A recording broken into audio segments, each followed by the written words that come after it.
Pour notre grand rendez-vous cyber aujourd'hui, j'ai convié en plateau Garance Mathias. Bonjour Garance. Bonjour Delphine. Vous êtes avocate, fondatrice, dirigeante de Mathias Avocats. C'est un cabinet dont les activités principales sont la cybersécurité, le droit du numérique et la conformité. À vos côtés, Jérôme Billois. Bonjour Jérôme. Bonjour. Associé au sein du cabinet Wavestone sur la cybersécurité et la confiance numérique. Et je précise, vous êtes également administrateur du Clusif.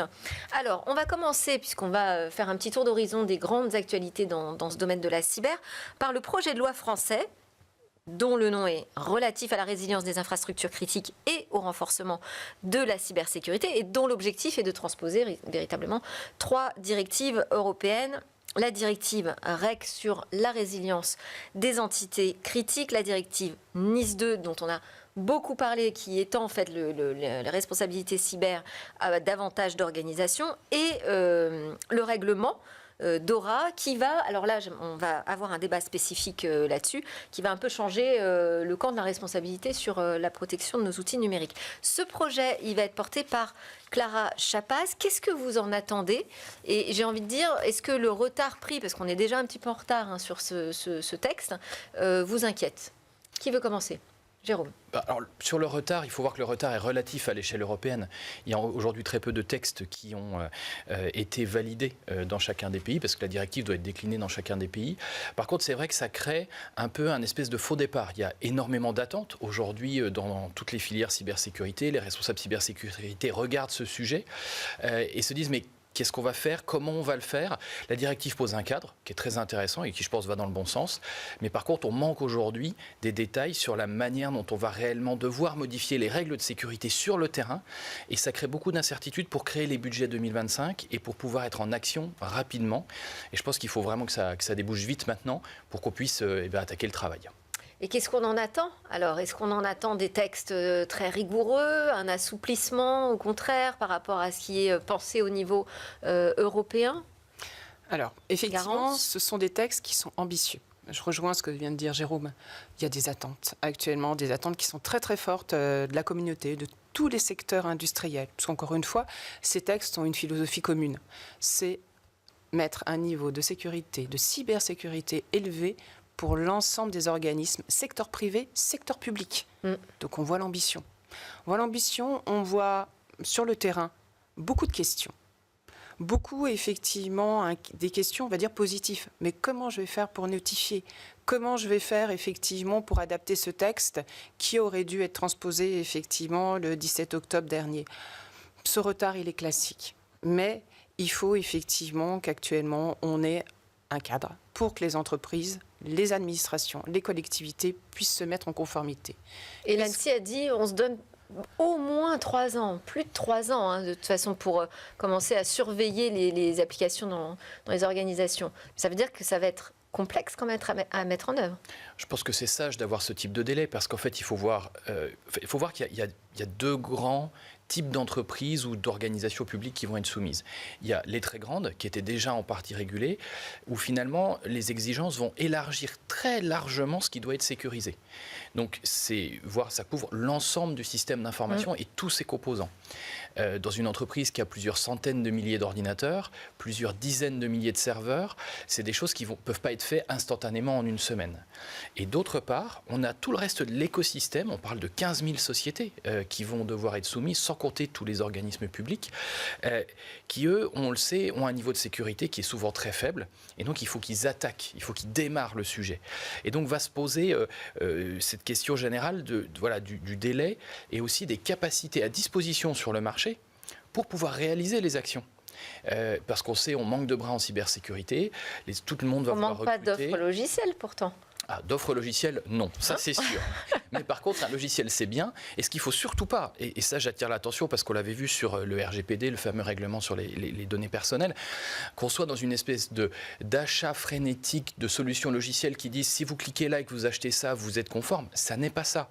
Le cœur même de tous ces textes, c'est de dire quels sont les risques de la structure, comment je vais les gérer et qu'est-ce que je dois sécuriser. Et finalement, l'achat de logiciels ou de solutions matérielles, oui, il faudra certainement en faire, mais c'est la fin du cycle. C'est certainement pas le début. Bon, c'est des éditeurs qui vont être contents en vous écoutant. Garance, quels sont les points de vigilance peut-être et les complexités là qu'il va falloir aborder rapidement? Alors, je disais effectivement de la maturité. Ouais. La maturité pour les entreprises, qui est très difficile à avoir sur ce secteur qui est complexe.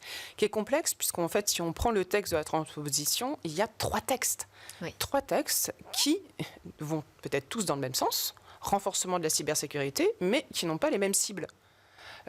DORA, c'est le secteur financier. Donc un secteur, on va dire, spécifique, qui connaît déjà la réglementation, puisque dans le secteur financier, il y a déjà un ADN, on va dire, de conformité, un ADN de contrôle interne. Donc, il y a, on va dire, déjà une certaine maturité dans l'approche cybersécurité. Je ne dis pas que les obligations ne vont pas être renforcées avec la chaîne des prestataires, avec effectivement une volonté de gouvernance accrue, de gestion du risque. Donc, c'est le texte, on va dire, DORA. Il y a le texte, effectivement, NIS 2. Là, l'ambition, je viens de le dire, est extrêmement vaste, puisque c'est des organismes publics, privés, avec différentes catégories, et certaines entreprises qui étaient déjà concernées par NIS 1 et qui se retrouvent déjà un peu plus avancées que des collectivités. Et on sait qu'il y a peu de moyens dans les collectivités. Enfin, les débats actuellement sur la loi de finances se font écho sur la capacité des collectivités. Donc, on est dans une disparité avec une ambition très forte. Les cyberattaques, on en entend parler tous les jours. Donc, une volonté, effectivement, de renforcer les infrastructures. NIS 2, d'accompagnement, de gouvernance, de gestion du risque, de couvrir aussi les systèmes d'information. Mais qu'est-ce que vous allez surveiller en particulier, très vite, parce qu'on va passer à notre autre sujet après, qu'est-ce que vous allez surveiller en particulier là, dans le projet de loi qui va être présenté? Alors déjà, il va y avoir la fameuse commission des sanctions. Alors je commence peut-être par les sanctions, mais effectivement, tout texte en droit, il va y avoir des sanctions. Ouais. Il y a donc qui va être soumis à ces sanctions. Le débat parlementaire va être très intéressant. On commence par le Sénat, effectivement, qui va être soumis par les sanctions. Il y a aussi les délais. Alors, la directive fixe des délais de notification de vulnérabilité significative. On est sur des textes techniques. Déjà là, en abordant avec Jérôme, on voit que c'est très technique. Ouais. Donc, quels sont les délais? Quelles sont effectivement les attentes quand on notifie, par exemple, à l'Agence nationale de sécurité des systèmes d'information? On a déjà un instrument qui est utile. C'est que le 17 octobre dernier, il y a un acte d'exécution qui a été pris au niveau de la Commission européenne. Cet acte d'exécution, on va dire que c'est, pour faire un parallèle, ça va être un petit peu toutes les bonnes mesures à mettre en place communes à l'ensemble des États membres, ça c'est important, hein, en matière de sécurité et de cybersécurité. Donc ça va être un petit peu un guide pratique. Donc ces enjeux sont là.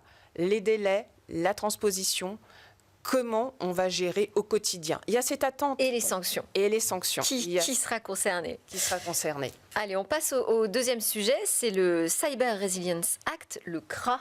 C'est moche hein, comme acronyme, mais bon.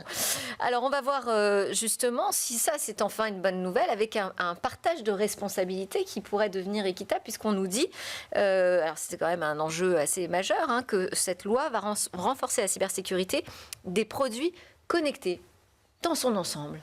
Donc ça veut dire que tout le monde va devoir participer à cet effort cyber. Oui, et c'est une excellente nouvelle. Parce qu'en fait, ce qu'il faut comprendre, c'est qu'aujourd'hui, le monde du numérique, il n'est pas sécurisé par défaut. Quand on achète quelque chose, ça n'est pas sécurisé. Si je devais faire une analogie, on se souvient peut-être pour certains auditeurs de l'automobile dans les années 1960-1970, les ceintures de sécurité étaient une option. On les faisait ajouter dans la voiture. Il fallait ramener sa voiture au garage, commander une pièce. Mais aujourd'hui, la cybersécurité, c'est ça. On vous achète un système numérique et après, il faut rajouter de la sécurité dessus, dedans, avec des experts, et puis ça prend du temps, etc. Là, l'enjeu, c'est comme dans les voitures d'aujourd'hui, demain, on va aller dans des grands magasins, acheter des équipements numériques, on aura la ceinture de sécurité, on aura l'airbag, on aura l'ABS, il y aura le minimum. Que ce soit du logiciel ou du matériel, il devra être cybersécurisé avec par un défaut, niveau de base en amont. Et des principes très sains, finalement, de responsabilisation aussi de ceux qui fabriquent vis-à-vis de C'est faisable, ça? La faisabilité d'un tel projet, ça semble énorme. Alors, c'est important, effectivement. Ce texte s'inscrit dans la chaîne de NIS, de REG, de DORA, de tous ces acronymes qui vont effectivement dans « je renforce ce niveau élevé de cybersécurité ». Il ne faut pas oublier que l'Union européenne s'adresse aussi à nous, consommateurs. Donc c'est très important. La domotique, on en a partout, des objets connectés, ils sont avec nous tous les jours. Donc c'était important que ce texte existe. Ce texte couvre aussi l'ensemble, éditeurs, distributeurs, importateurs. C'est très important ce point-là. C'est-à-dire que même si je suis éditeur de logiciels en dehors de l'Union européenne, je vais devoir respecter les dispositions du CRA. J'ai un petit peu de temps pour mettre en place. Publication très récente, des délais. Alors des délais qui vont devoir s'appliquer aussi dès la R&D. C'est ça aussi cette ambition forte. Jérôme dès les premiers développements du produit. Oui, dès le développement du produit, dès sa commercialisation avec des labels qualité. Donc on revient sur la qualité, sur effectivement des exigences qui vont rassurer le consommateur. Et toujours pareil avec s'il y a des non-conformités, des sanctions, des détections, des reportings. On est sur le Comment même on fait pour schéma. Vérifier ça? Parce que j'ai titré les défis à relever, mais ça en est un. Oui. Comment on évalue qu'un produit a bien été sécurisé en amont? Alors justement, il y a tout un mécanisme d'évaluation donc on a un référentiel de règles à respecter. Pour les produits les plus standards, ça va être une auto-certification de ceux qui les fabriquent, comme c'est la plupart du temps déjà le cas pour le label CE. Il y a un certain nombre de choses où c'est celui qui construit qui va lui-même vérifier, ce qui va nécessiter dans beaucoup d'entreprises de créer des nouvelles fonctions. Il y a un nouveau poste qui va arriver, c'est le Product Security Officer, en anglais, en français, le responsable de la sécurité des produits, qui va justement certainement être aussi rattaché à l'équipe du responsable cybersécurité. Ça va devenir une des nouvelles branches des responsables cybersécurité pour ceux qui fabriquent des produits ou du logiciel. Et donc voilà, ça c'est pour l'auto-certification. Mais on va l'évaluer en fonction des types d'attaques qui circulent aujourd'hui. C'est-à-dire qu'il faudra mettre à jour sans arrêt? Non, voilà. Il y a eu juste une autre phase d'évaluation qui va être par des organismes tiers pour les équipements les plus sensibles, pour s'assurer qu'on a un organisme indépendant qui va vérifier la sécurité. Et oui, le niveau, alors c'est plutôt des fonctions, des principes qui sont évalués. Est-ce que justement il y a la capacité à corriger des vulnérabilités, si elles sont détectées, etc. Et c'est ça qui est bien, parce que si on disait il faut être à ce niveau de sécurité-là aujourd'hui, on sait bien que dans 2 ans, le niveau il aura complètement changé. Les cybercriminels ne nous attendent pas pour faire évoluer leurs pratiques. Et donc c'est bien parce que ce qui est demandé dans le texte, c'est des principes de veille, de surveillance, de mise à jour, de réflexion sur la sécurité dans le temps, plus que vous devez cocher 3 cases le jour J. Et là, d'un point de vue juridique, c'est le point de la sanction aussi qui va être intéressant à surveiller. Encore une fois, c'est le bâton. Alors effectivement, droit égale souvent sanction, même quasiment c'est le bâton pour que ce soit appliqué. C'est aussi une finalité pédagogique très importante aussi, ces sanctions, des amendes sur le chiffre annuel mondial, mais aussi si jamais les contrôles, pour revenir sur les certifications ou les normes, on va dire CE, ne sont pas respectés, une interdiction sur le marché, de mise sur le marché, ou un retrait.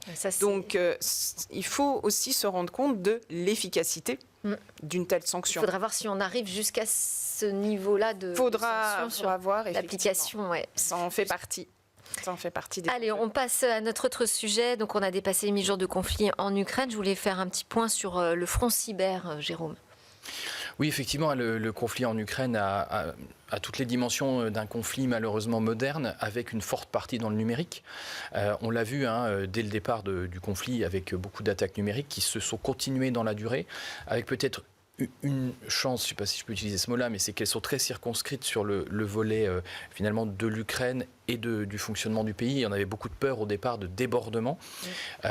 Et là, on voit qu'il y a quelques débordements, qu'il y a quelques actions qui se font aussi en parallèle, avec évidemment cette histoire des câbles sous-marins endommagés, où il y a encore beaucoup de flou à l'heure où on se parle sur qui pourrait être derrière, même si évidemment le spectre de la Russie n'est pas loin. Ah bah oui, personne ne croit que ces câbles ont été coupés par accident, nous dit quand même le ministre de la Défense allemand. Il faut partir du principe qu'il s'agit d'un sabotage. Là, on parle quand même de 2 câbles sous-marins qui ont été endommagés. Du côté, un câble qui relie l'Allemagne et la Finlande, et l'autre, la Suède à la Lituanie. Donc, est-ce qu'on est en train de changer finalement de front cyber, peut-être moins sur... les virus, les cyberattaques classiques telles qu'on connaît, et plus vraiment sur des attaques très géostratégiques qui pourraient mener à des blackouts? Je pense que c'est une continuité. C'est une forme de continuité, c'est-à-dire que la Russie, dans le cadre de ce conflit, a vraiment une approche à 360 degrés du conflit. Ça va des opérations sur le terrain, évidemment, jusqu'à la désinformation médiatique, et le spectre numérique est entre les deux, avec évidemment, je pense que c'est vraiment une combinaison entre des attaques vraiment numériques, et je ne pense pas qu'elles vont s'arrêter, et des attaques qui touchent les infrastructures numériques, parce qu'aujourd'hui, c'est ce qui fait fonctionner l'économie, et là, la Russie envoie certainement un signal en disant, attention, on peut aussi aller déstabiliser ce volet-là. Pression supplémentaire. Alors, on termine avec le Black Friday. Je voulais juste un petit point sur est-ce qu'il y a vraiment un risque accru d'attaque, un type d'attaque peut-être spécifique Black Friday, avec des conseils de tous les deux, s'il vous plaît. Vas-y, Garance. Alors, Black Friday, on va dire, c'est pas la première année où on entend parler de attention, soyez vigilants. Je dirais que le Black Friday permet encore une fois de faire de la sensibilisation pour tout le monde. Ça, c'est très important. Il faut savoir que les cyberattaques, on en a tous les jours. On entend parler de plus en plus. Cette année, on va dire, il y a eu des fuites de données d'un volume exponentiel, y compris les IBAN, des données avec un volume de données très important. Donc, ça permet effectivement d'axer sur une vigilance par rapport aux mails, par rapport aux achats, par rapport... oui, parce que toutes ces données personnelles dans la nature, ça permet de perfectionner les attaques, de les personnaliser encore davantage. Et oui, et on a un souci, parce que souvent on dit, attention, si on vous demande de faire quelque chose très rapidement, c'est très probablement une fraude. Et le problème du Black Friday, c'est que c'est quelques jours. Et que tout le monde insiste sur le fait qu'il faut acheter maintenant parce que c'est la bonne promo, etc. Donc là, il faut vraiment redoubler de vigilance pour ne pas tomber dans le piège. Parce que, vous allez nous faire rater des promos, là, Jérôme. Alors, je ne vous dis pas ça. Je vous dis que ce qui va arriver dans les mails, ce qui va arriver par SMS, ce qui va arriver sur les messageries type WhatsApp, etc., il faut le prendre avec un pas de recul en se disant, attention, ça, c'est quand même trop beau. Alors, il y a des très belles promotions dans le Black Friday. Pour ne pas les louper, ce qu'il faut, c'est ne pas cliquer sur les liens de ce qu'on reçoit. C'est regarder quelle marque l'envoie et aller par soi-même sur le site de la marque. Parce que de toute façon, quand vous allez arriver sur le site, il y aura la même promo si c'est une vraie promo. Par contre, si la promo n'apparaît pas sur le site ou dans votre espace client, attention. Voilà, ce sera un conseil vigilance, mais aussi peut-être recul et saisir les bonnes opportunités avec cette démarche. Le risque, sinon, c'est d'avoir ces données bancaires dans la nature, ça peut être des risques assez graves, des usurpations d'identité, bien entendu, vol de données, des fraudes sur comptes, qui sont des mécanismes après par rapport aux victimes qui sont dramatiques. Dramatiques, il ne faut pas oublier les conséquences. Avec des contentieux qui prennent du temps. Merci beaucoup. Donc, vigilance à tous. Merci encore Garance Mathias et Jérôme Billois pour vos éclairages sur ce monde cyber. Merci. Merci.